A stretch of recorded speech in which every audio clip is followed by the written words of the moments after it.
Hello, John, and welcome back. Today, in this video, we are going to be talking about the input field with the type of hidden. You can definitely hide an input field from a user, which by default the user is going to. When the user click on submit button, it's going to submit, including those hidden input field. Maybe probably you added a CL code or a postal code to the person input field, and you don't want the user to be able to alter it. So let's quickly add an input field here, and inside the type, we definitely want to add hidden. The type of this input field should be hidden, but why should we make an input field to be empty and also hidden? So we definitely want to pass in some little bit of value. Maybe it is the postal code of the person, and but we don't want that person submitting the form to be able to alter it or to change it.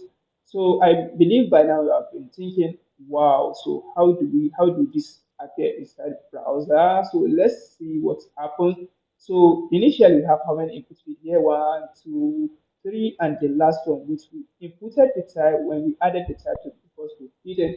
So I want to see what happens inside my browser, and you can see we also have one, two, three, which are non-hidden. But the last one, which is still there, is not showing.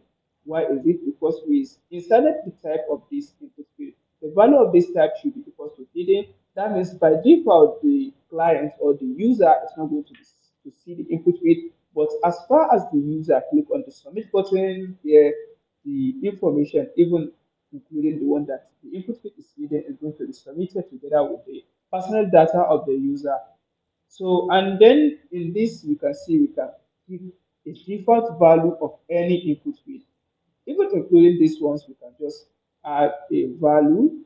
So it will be by default, the value of this will be code alumni at gmail.com. So let's see what happens, and probably you can see our it comes with a default value of codealumni@gmail.com, but you can change it and put anything you want. So this is how to put an input field with a value that you want to be seen. So maybe probably if the user didn't want to input anything there, is going to have a little bit of some value. So when the user wants to change it, the person can delete the initial value and input the correct one. If you like this video, hit on this thumbs up button and subscribe. See you in the next video. Bye bye.